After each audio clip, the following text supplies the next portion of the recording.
শাহানাজ কিচেনে আপনাদের স্বাগত জানাই।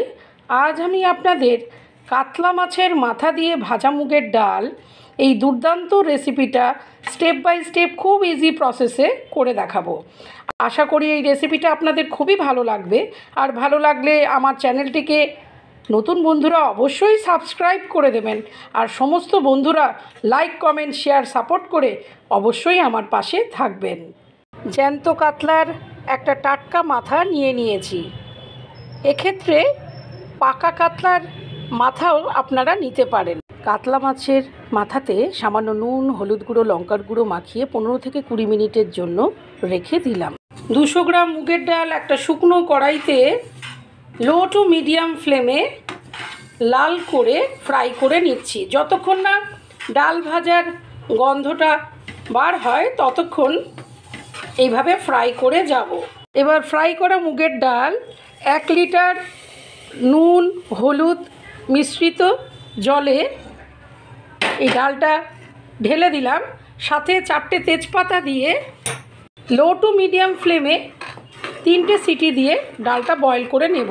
3 টেবিল স্পুন সর্ষের তেল ভালো করে গরম করে ম্যারিনেটেড মাথাটা ভালো করে ফ্রাই করে নিচ্ছি। কাতলা মাছের মাথা ফ্রাই হয়ে গেছে, এবার তুলে নিলাম। ফোড়নের জন্য আস্ত গরম মশলা আর 1 টিস্পুন আস্ত জিরে দিয়ে দিলাম।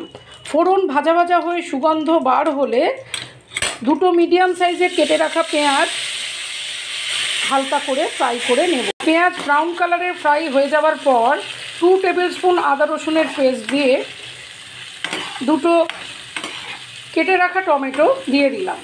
1 টিস্পুন হলুদ গুঁড়ো, 1 টিস্পুন লঙ্কার গুঁড়ো, 1 টিস্পুন ধনে গুঁড়ো, 1 টিস্পুন জিরে গুঁড়ো দিয়ে এবার ভালো করে কষিয়ে নিচ্ছি।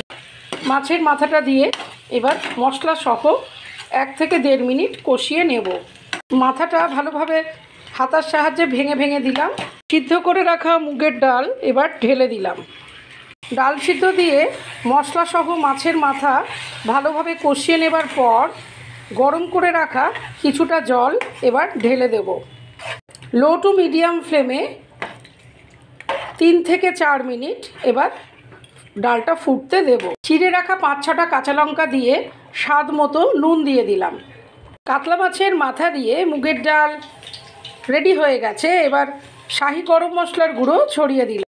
কাতলা মাছের মাথা দিয়ে ভাজা মুগের ডাল সার্ভিং বলে ঢেলে সার্ভ করবার জন্য রেডি করে ফেলেছি।